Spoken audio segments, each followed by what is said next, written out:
Hai sahabat Alkisah, gimana kabar kalian? Nah, tahukah kalian jika di Kalimantan ada tempat wisata seperti Raja Ampat, Papua sana?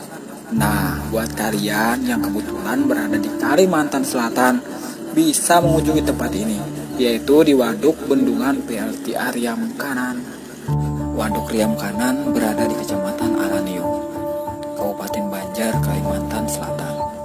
Cerita awalnya, Kecamatan Aranio ini ada 2 desa, kemudian ditenggelamkan untuk membangun bendungan PLTA Riam Kanan tersebut, sehingga penduduknya menyebar dan terpecahlah 2 desa tersebut menjadi 13 desa yang ada sekarang mengelilingi danau waduk tersebut.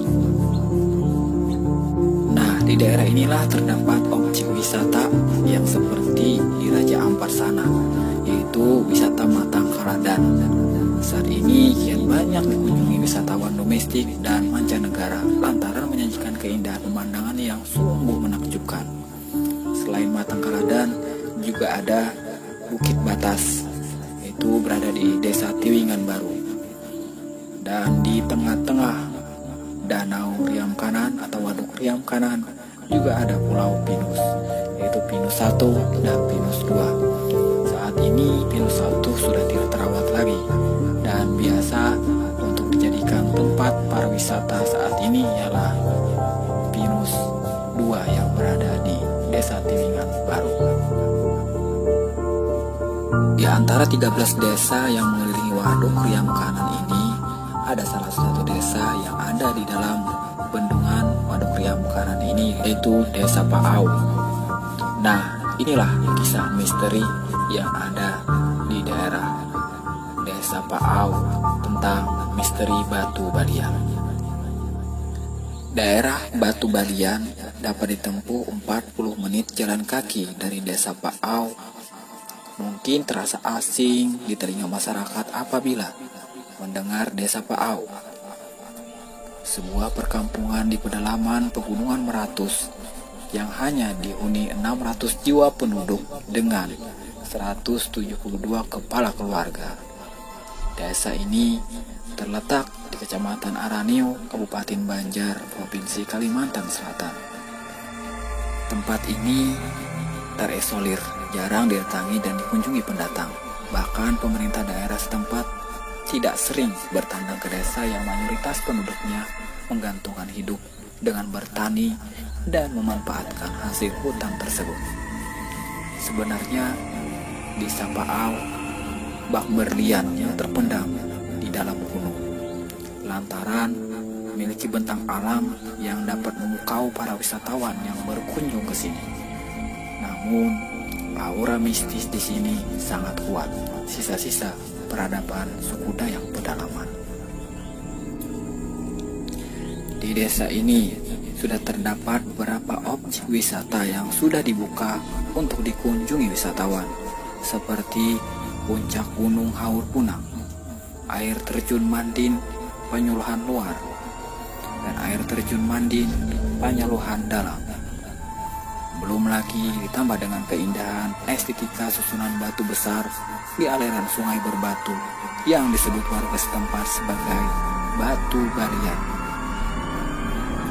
Namun keindahan alam di desa ini masih berbalut mistis yang secara turun-temurun dituturkan warga sekitar serta orang-orang yang pernah datang ke tempat ini. Di balik keindahannya, memang puncak Gunung Haur Bunak dan Batu Balian terungkap cerita mistis dari setiap orang yang pernah ke sana.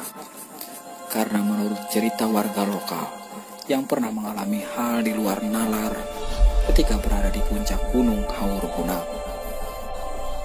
mereka menyaksikan bambu berdahan duri ini bergerak-gerak melambai agar orang tersesat di pelang hutan. Dari situlah tempat ini mendapatkan sematan Gunung Haur Bunak.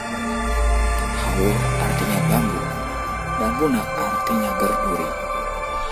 Konon, menurut kepercayaan warga sekitar, sebelum masuknya ajaran Islam, Desa Paau menjadi perkampungan suku Dayak pedalaman Pegunungan Meratus yang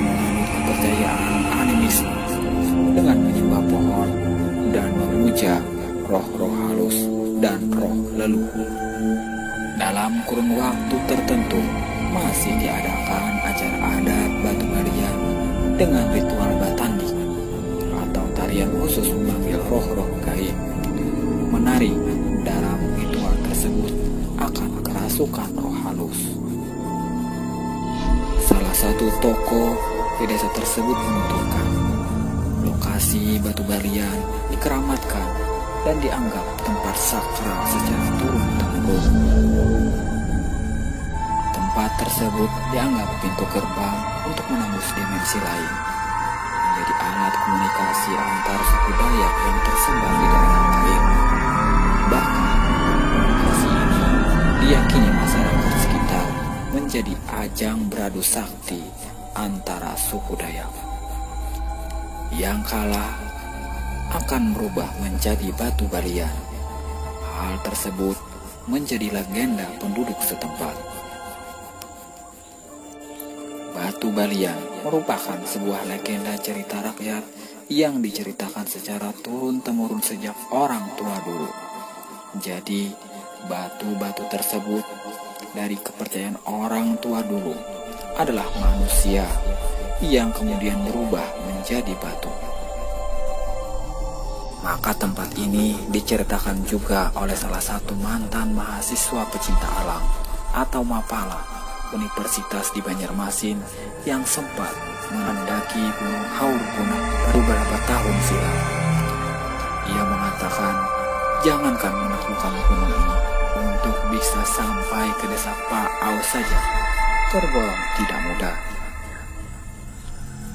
Selain keberadaannya yang cukup jauh dari pusat kota, jalan yang lalu sangat memuji adrenalin.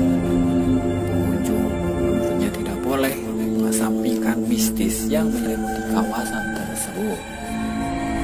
Dia juga menceritakan saat berada di desa Paau, yang sempat mengelilingi semua objek wisata di sana selama 8 hari, termasuk ke batu balian, air terjun Mandin Penyuluhan Luar, dan air Mandin Penyuluhan Dalam yang menyajikan keindahan tebing batu setinggi 40 meter yang mengecurkan air tiada henti.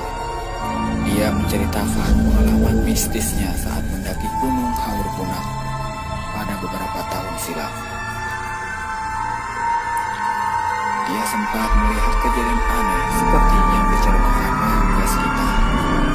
Sebuah telaga atau kolam kecil berukuran sekitar 3 meter dengan ditumbuhi haur bebunak atau bumbu berduri yang melambai-lambai. Yang lebih menganehkan lagi, dia melihat ada seorang kakek-kakek dengan topi berbahan purun sedang duduk di tepi telaga sambil mengarahkan kail pancing ke dalam air di telaga tersebut. Maka dia bersama 22 rekannya kompak mengambil langkah 1000. Karena hal tersebut, mereka mencari lokasi lain untuk mendirikan tenda dan tidak jadi camping di dekat mata air tersebut. Menjelang senja, saat matahari nyaris tenggelam, dia mengatakan terdengar suara macan yang mengaum sangat keras. Lagi-lagi, hal ini membuat mereka kocar-kacir berlarian masuk semua ke dalam tenda.